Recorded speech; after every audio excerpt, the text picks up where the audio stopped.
Welcome to the program Star Talks, and today we have a special guest in the studio, Basim Shamaon. And today we are talking about the community. And first of all, welcome to the program. Thank you so much for having me.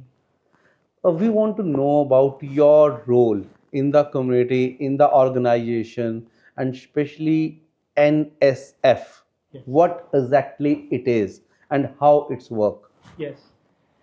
So my name is Basim Shamaon. I'm the Stakeholder Engagement Manager with Navitas Skilled Futures, responsible for Fairfield and Cabramatta colleges. I've been working with them for almost 10 years. I've done various roles within the Navitas Skilled Futures, from being a teacher to a acting team leader to a supervisor to community liaison officer, and I'm now the stakeholder engagement manager. So within the Navitas Skilled Futures, we have two major programs that we run that is funded by the Australian government. The first program is the Adult Migrant English Program, which is the AMEP program, funded by the Department of Home Affairs. We've been running that program since 1998. 1998. Correct.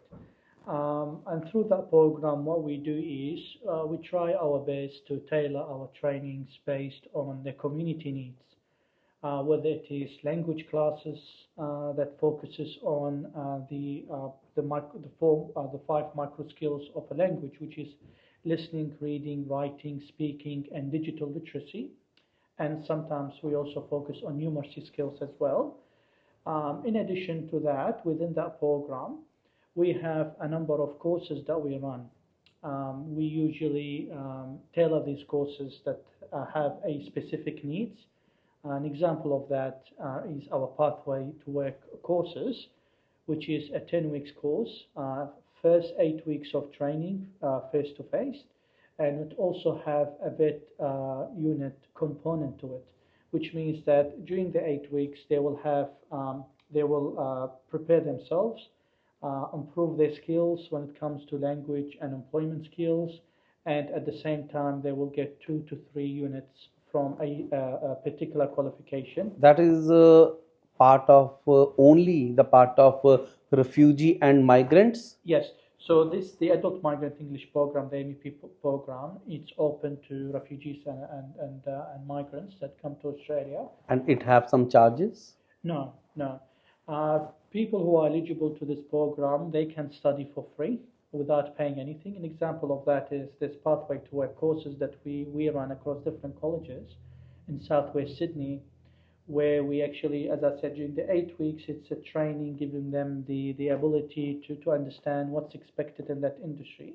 And the last 2 weeks, which is week 9 and 10, we place them into work experience. Okay. So we have our pathway guidance advisors at different colleges where they actually work closely with them, and they place them to do work experience. So the duration of that is 10 weeks all up, and it's fully funded if the clients and the students are eligible for this program. Okay. So they won't be paying anything. Within that program too, we have short courses that we run during the term, during the semester, and also on Fridays.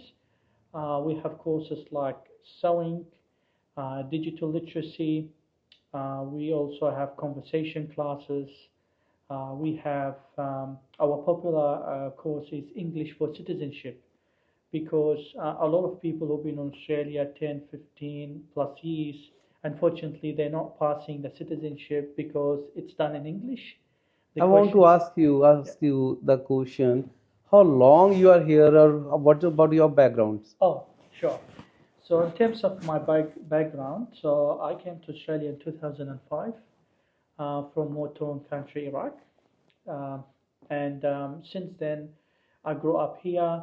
I've done my university qualification here. So I have a Bachelor of International Studies and a Master's of Arts, specializing in TESOL, which is teaching English to speakers of other languages.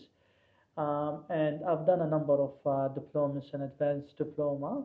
I have 2 advanced diplomas and 3 diplomas. My recent diploma was a diploma of United Nations, which I did through the United Nations Association of Australia. That's me. I've been volunteering in the community for since I came to Australia. And I like working with different cultures and different communities, and that's why one of the reason why I stayed all these years working for Navitas Skilled Futures, because it gives me the opportunity to work with different community groups. Australia is a harmony country. There's a harmony for people are there, so everybody lives here happily. So, what kind of community challenges Yes. you get it? Look, talking about my current role, we have to work with all the communities, of course, and Navitas Skilled Futures is um, it's a workplace that encourages diversity Hmm. all the time. Like if you look at, for example, our staffing, it's very multicultural. If you look at our students, they're very multicultural. They come from all different parts of the world. During my interaction with the community, some of the challenges, there are a number of challenges, but Yeah. one common challenge is the visa type and the eligibility to the program. Because majority of people that are eligible for AMEP program, they have to be, majority of them either under the humanitarian visa, um, uh, asylum seekers and others might not be eligible. But however, we try our best to try and see how we can work closely with that community and maybe work with a non-for-profit organization, try and see what we can do for them. Um, when it comes to language, many communities value learning English. Yeah. In the beginning, some of them might feel, I'm still new, I need time to settle, I need a Yes, time to stress. find a house, to get my children into schools, but they realize this is based on my experience. Yes. After 12 months or after 2 years, they come back to us. And that's why we've seen so many people now coming back Because wanting they to study. understand what is the value of this course, Correct. and then they want to join that. Exactly. So, what about and how many people is joining now Yes. in your area, and how many the basics requirement of this course? Yes. So we have two programs. Yep. So we have the Adult Migrant English program, which is the AMEP. We also have another program, which is called the Skills for Employment and Education, which is funded by the Department of Employment and Work Relationship. So with that program, the Skills for Education and Employment.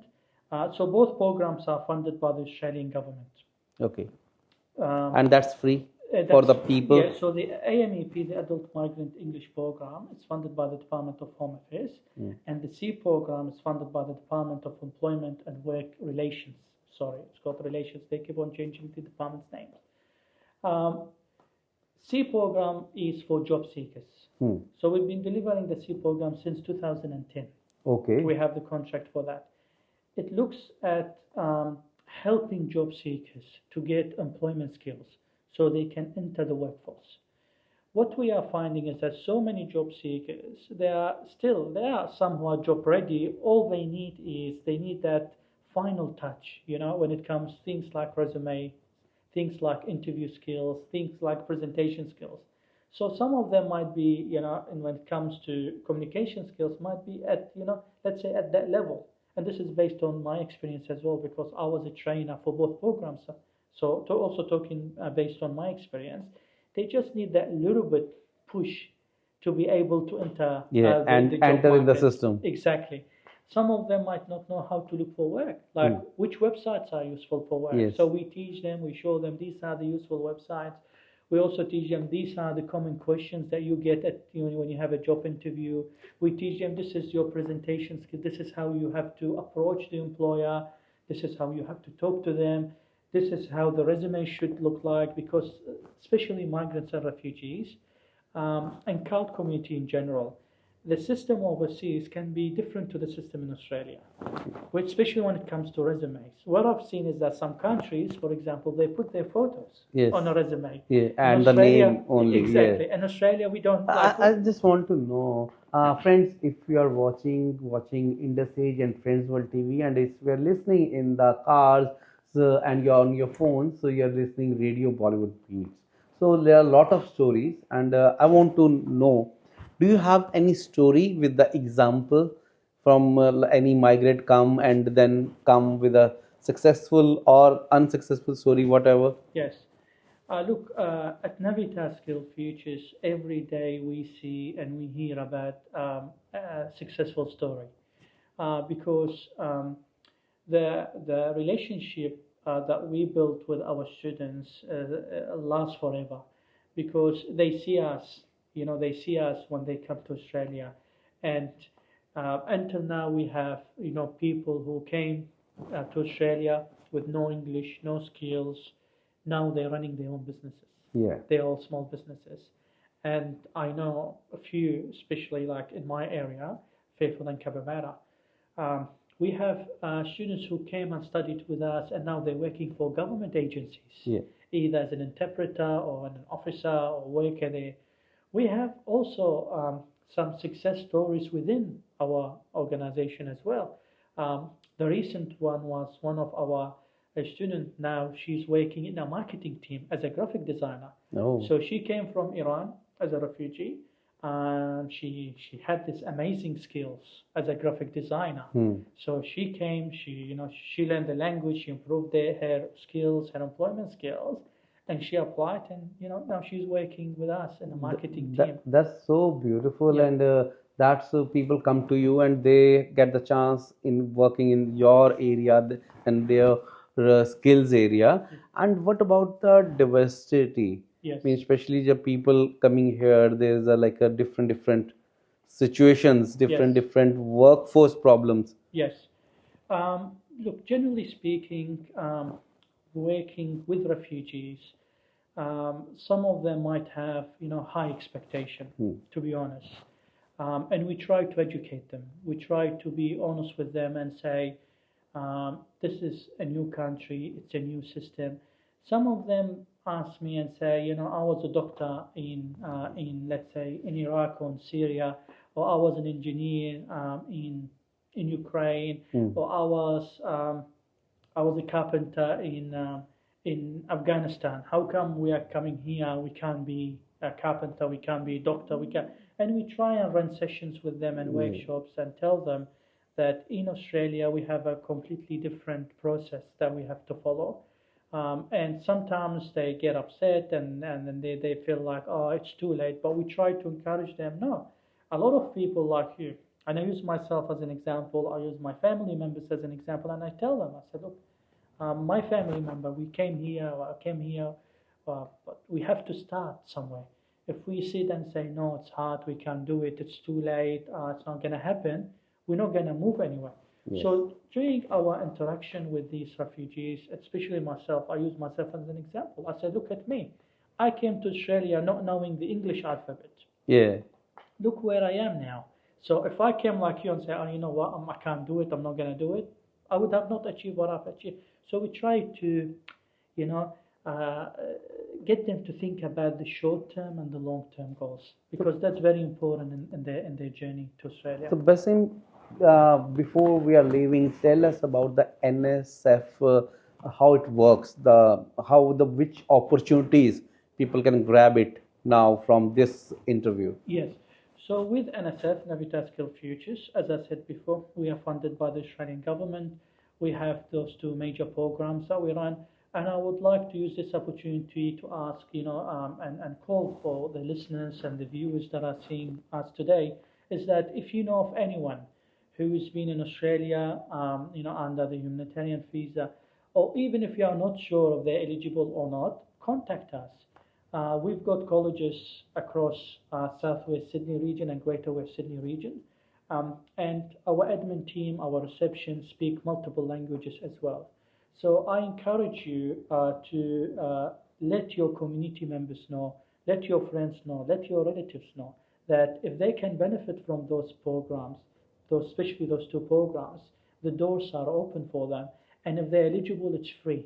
Like they will get all these services free of charge. They will improve their skills. They will get to discover the latest updates that we do. For example, we invite guests to come to the colleges, to the classes of guests from organizations like government organizations, non-government organizations that talk to our students about what the latest updates, like government departments, like for example Centrelink. Um, we work closely with so many, I can't list them all, so many government departments and agencies and non-for-profit as well that come and also run not only information sessions but also workshops. Yep. Based on my experience being a teacher, one of the barriers for anyone to learn a language and can be mental health. Mental health. That's a big area. And unfortunately, I talk about myself coming from the Middle East, coming from Iraq. It's always embarrassing for anyone to talk about mental health. Yeah. Because as soon as you open this, People this go topic, in a wrong area. They exactly, say mental health. It means are you mental? Are you? exactly, Means they are thinking in a different way. That is mental health is a boundary between your confidence to exactly. go on a next level. Well said, well said. And it's that thing that a lot of people, unfortunately, that don't have this information. And through sources like this, I would like to also call and to promote because there is this stigma in the community. One of the barriers, based on research, for learners to learn a new language is mental. When I say mental health, I'm not referring to someone being crazy. No, mental health can be something in the brain that stops the learner to learn, that stops the person to move forward. So it's like any other, health issues. It's like when we have a headache or when we have a stomachache, we go and see the doctor. But when it comes to mental health, we try to avoid it. So this is one of my biggest area that I try to talk and promote and say that's fine, that's all right, because I also do sessions with SSI, for example. During the orientation, I go out and and speak to these new arrivals, and I little bit touch on that because I know it's a very sensitive topic. But I try to just make them think like we are in Australia, it's normal. Yeah, we are on that thick line to go on a next level, next level, That's right. next level. So thank you very much, Basim, for your time and your effort you're doing for the community. Yeah. That's a really great. And when you're saying you're doing the volunteer work, Yes. so that is also a very, very great thing you are doing for the community. And so before leaving, so what the message you want to give to everyone who is listening and around there they have some friends and relatives which people are not good in this area, so how we can help them? Yes. Um, Before I start to answer that question, I would like to thank you and all the team here for giving me the opportunity to come today and speak to your audience. And I appreciate also the great work that you do and your team does in the community. And you also volunteer as well. You have dedicated your time to today to organize this interview and to share what's useful to the audience. And that's very important because we have to work together. I would like to also use this opportunity to call the audience and ask them, please, if you know anyone that you think uh, might need these services or might be able to join our programs, please let them know. You can find us. We've got already established colleges. By the way, the AMEP program have also free childcare services. Okay. So parents who have children with the childcare age and they are eligible to MEP, they can actually bring their children to the childcare and come and join the classes because usually our classes finishes at 2 o'clock, which gives them enough time to pick up their children if they're at childcare, which is also free, Yeah. or if they're at a public school or private schools. So I would like to do a quick call through this interview. Please promote Navitas Skilled Futures to your community members. It's a great organization. Our staff are very helpful, very friendly. You can approach us, you can call us, you can visit us. We are located in Fairfield, Cabramatta, Liverpool, Bankstown, Campbelltown, Auburn, and Parramatta. You can Google us, Navitas Skilled Futures, and the location you want. You can contact the college direct. If you are not sure about whether this person is eligible or not, call us, and they will be able to let you know if they're eligible or not. And please promote these great courses. They are fully funded and they are available out there in the community. Thank you very much. Thank you Thank very you. much, It's been a Basim. pleasure. And guys, if you are listening Radio Bollywood Beats and watching on Friends World TV and Indusage, I'm Varun Tiwari. just one message. If you have the friends which want to know about these courses, they can call us, and they can call so we will give the all the details and give the contact details of the of Basim. And so thank you very much, and be a part of this course, NSF. NSF. Navitas Skilled Futures. Yes. And thank you very much. Be with us and subscribe it for the updates. Thank you. Australia's first Indian magazine to have a national reach, Indusage is the largest circulated South Asian magazine in Australia with 5 simultaneous editions, 55,000 copies printed monthly, 220,000 readers, largest network of clients, undisputed leader in community news. Indusage is circulated in Sydney, Melbourne, Adelaide, Brisbane and Perth to over 525 outlets. Grab your copy now to get the latest on the community, news from India, Bollywood, music and much more. For more info, log on to www.indusage.com.au.